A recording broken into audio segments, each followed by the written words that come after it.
The council room was silent. Not a usual silence, but the kind that wraps around your skin like cold air before a storm. Deep in the heart of the orbiting station, Silora 5, the greatest minds from 12 star systems stared at a single glowing screen. It pulsed with a sound no one could explain. It was not a call for help. It was not a weapon. It was something else. Commander Thorin of the Drynox Empire narrowed his sharp black eyes. His species had conquered over 40 planets. They were logical, cold, and unshaken by emotion. But this signal from a small blue planet called Earth, made no sense to him. "Play it again," Thorin ordered. The room filled with strange noises. A human voice laughing, then crying, then singing. The sound of waves hitting a shore. The scream of a child. Then silence. A deep, powerful silence. Ambassador Sile from the floating cities of Vark tilted her head. "It's not just sound, it's feeling," she whispered. "I feel something in my chest when it plays. A pressure." "Nonsense," said General Blairak from the Iron Worlds. "It's a code. Just a code. We'll break it." But no matter how many times they played it, no machine could translate it. And yet, every being in the room felt something strange inside. A kind of ache. "This species, humans," Thorin said slowly. "They confuse us. They defeated the first scouting fleet," another alien reminded him. "And they didn't use superior weapons, they used tricks, traps. They even smiled while losing." Everyone in the room remembered the battle reports. Humans had sacrificed themselves to protect others. They used chaos as strategy. They used love as power. It made no sense. The signal came from a single human ship drifting near the edge of known space, the technician explained. Only one life form aboard. The room grew tense. "Bring it in," Thorin said. Hours later, a small ship docked, heavily damaged, cracked in places but still active. Inside was one human, male, young, calm. They brought him into the chamber. He looked around at the alien faces, reptilian, metallic, transparent, and smiled. "You're not afraid?" Thorin asked him. The human tilted his head. "Should I be? We have power beyond your kind. We could destroy your planet." "You already tried," the human replied gently. "But you didn't understand us then either." Sile leaned forward. "What was the purpose of the signal?" The human looked up. His voice was quiet but strong. "It was not meant to be understood with your minds. It was meant for your hearts." "Hearts?" Blairak laughed. "We are not weak animals ruled by emotion." The human's smile faded. "Then you'll never understand what makes us different." "What are you?" Thorin finally asked. "Warriors? Fools? Survivors?" The human paused. Then he walked to the center of the room and stood under the light. "You think strength is only in force. We believe it is in meaning. Every sound. In that signal was a part of who we are. Pain, joy, fear, hope, not as separate things, but as one." No one spoke. "You are trying to solve us like a puzzle," the human said. "But we are not a code. We are a story." The room remained frozen. Even the most logical minds were silent. "What do you want from us?" Seal finally asked. The human looked at each of them slowly. "I want nothing. I just wanted you to listen." He turned and started walking away. "Wait," Thorin called. "Why now? Why send the signal at all?" The human stopped. "Because your galaxy is cold, smart, powerful, but empty." He looked back, his voice quiet now. "And you needed to remember what warmth feels like." As the doors closed behind him, the screen lit up again. The signal played once more. This time no one interrupted it. They just listened. Years before the strange signal was sent, Earth was seen as weak, small, unimportant. The Galactic Council had no reason to worry about humans. They had no ships that could cross galaxies. Their weapons were primitive. Their bodies were soft and short-lived. To the great powers of space, Earth was just a blue dot, a world waiting to be taken. So they sent the coalition fleet. Over 500 ships, thousands of soldiers from the strongest warrior species in the galaxy. It was meant to be quick, quiet, easy. It wasn't. The first wave landed near a place humans called Brazil. Jungles burned, rivers boiled. But within hours, the soldiers were retreating, not because of human weapons, but because of the unexpected. Humans didn't run. They fought with fire and stones. They used homemade weapons. They shouted, screamed, and laughed in the face of fear. And when one fell, 3 more rose behind. A young alien soldier named Celtar was among the attackers. He had trained all his life. But nothing prepared him for what he saw. His squad entered a village expecting surrender. Instead, they met resistance. Old men threw bottles. Children built traps. And in the middle of it all stood a woman, covered in ash, holding a wooden stick like it was a sword. She looked at Celtar and didn't blink. "Leave," she said. He hesitated. "You don't belong here." Then she stepped forward, not back, forward. Celtar couldn't move.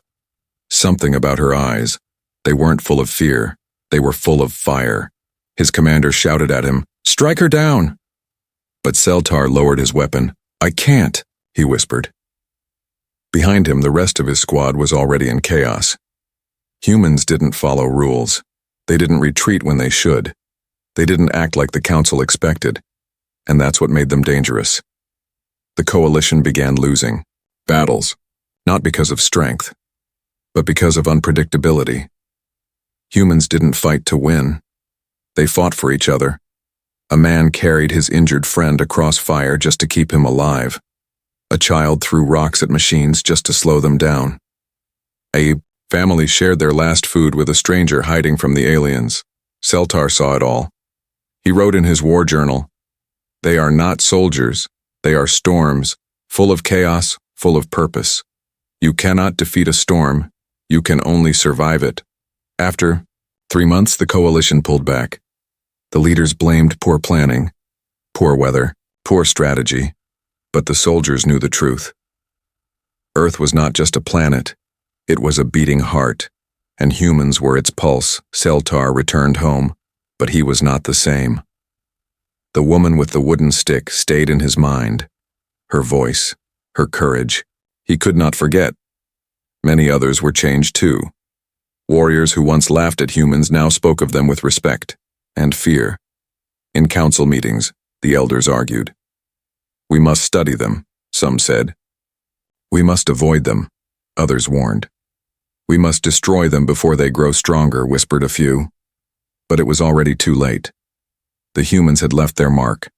Their planet had fought back, not with power, but with spirit. And that spirit had spread like fire through dry leaves. Back on Earth, no one built statues. No one claimed to be heroes. They just returned to their homes, helped their neighbors, and rebuilt what was broken. To them, it was just another story of survival.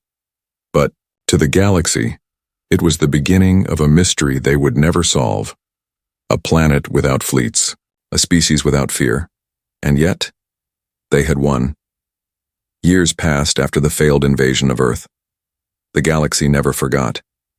Fear turned into curiosity. Curiosity turned into obsession. The high minds of Sector Nirail, scientists, thinkers, and bioengineers, decided they would do what the warriors failed to do. They would understand humans. They didn't want war. They wanted answers. So they sent hidden probes to Earth. They watched. They listened. They gathered data in silence. And one day, they took a man. His name was Ben Halen. He was not a soldier, not a leader, just a teacher from a small town. He woke up in a glass room floating among stars. Alien machines scanned him. Robotic arms poked him. Lights flashed in front of his eyes. But he didn't scream. He didn't fight.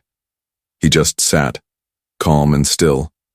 Outside, the glass behind thick observation walls, a female scientist named Lyrica watched him closely. She had studied many species, broken many subjects. None were like him. Subject shows high tolerance to discomfort, the computer said. No aggression, no panic. Mental patterns remain stable. Days passed. Tests continued. They tried. Fear, pain, isolation. Still, Ben didn't break. Sometimes when he was alone, he hummed a tune. Soft, human, sad. One day Lyrica entered the room. Not to test, but to talk. Do you know where you are? She asked. Ben looked up. Far from home, he smiled. Why aren't you afraid? She asked. Because fear is a choice, he said. She blinked. You don't know what we're capable of. And you don't know what we are made of, he replied. Every day after that, she visited him. Not as a scientist, but as a student. She asked about his life, about Earth, about music, love, books, and dreams. He told her stories of thunderstorms and warm meals, of his mother's voice, of how he once helped a boy who bullied him. Why would you help someone who hurt you? She asked, confused. Because someone once helped me when I didn't deserve it, he said. Lyrica began to question everything. Her world was one of logic, cold science. Yet here was a human who glowed with something deeper, something real. She stopped calling him Subject 47. She started calling him Ben, the other scientists noticed. They warned her. He is manipulating you, they said. But she didn't believe them. One night, during a test, a device malfunctioned. Gas filled the room. Ben coughed and collapsed. Lyrica panicked. She ran in before the others could stop her. She dragged him out, risked her own life, and saved him. When Ben opened his eyes, he whispered, You didn't have to. Yes, she said softly. I did. After that, everything changed. She couldn't watch them hurt him anymore. She couldn't pretend he was just an experiment. She made a choice. She unlocked the door. Run, she said. Ben paused. Come with me. She shook her head. They'll never forgive me. Then let's not give them the chance, he smiled. Together, they escaped. They vanished into the shadows between stars. The lab was destroyed. Files were erased. When the council asked what happened, the scientists lied. Experiment failed. Subject lost. But Lyrica left one last log message, hidden in the system. Humans are not puzzles, not threats, not projects. They are mirrors. And when you look into them, you see yourself. The galaxy never found Ben again, but whispers of him spread across space. Tales of a human who changed a scientist's heart, of a woman who left everything to protect something she couldn't explain. And somewhere in the quiet corners of the universe, a human and an alien drifted between stars, together. On the highest floor of the galactic archives, Commander Thorin sat alone. In front of him, a large screen played a loop of images. Human faces, human voices, human moments. Laughter in the rain, a soldier hugging his dog. A child drawing stars. A funeral where no one spoke, but everyone cried. These were not war records. They were memories. Pieces of a species the galaxy still could not explain. Thorin had seen power. He had seen logic. He had seen control. But this was something else. He pressed a button. The screen showed one final recording.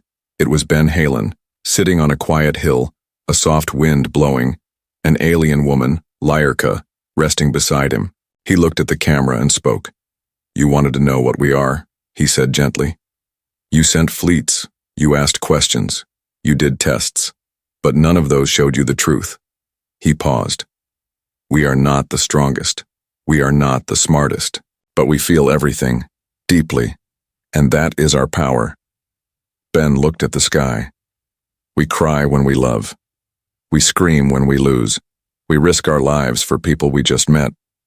We fight not because we want to destroy, but because we want to protect. Lyrica placed her hand on his. We are not a puzzle.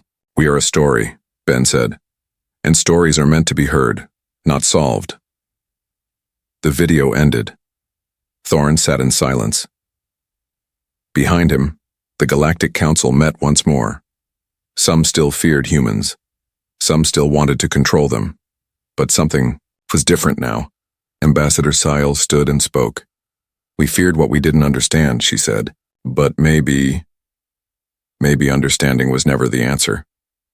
"What do you suggest?" asked General Blairak. "We listen," she said. "Not as enemies, not as rulers, but as students." The room fell quiet. Then the doors opened.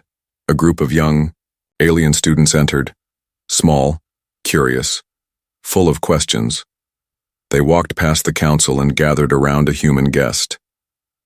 Maren, the same human who had once stood before the council and asked them to see with their hearts.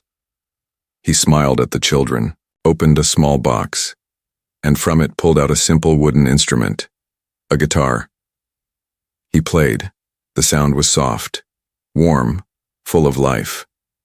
The students listened, eyes wide. One of them whispered, "This feels like home." Maren nodded. "That's what we are." And with that, something changed. Ships once built for war now carried music and art. Alien children learned human poems. Monuments were raised, not to kings or battles, but to kindness, courage, and connection. Across the stars, one message echoed. They could not explain humans, because humans were never meant to be explained. In the end, the galaxy didn't need more power. It needed a reason to feel. And the humans, they gave them that.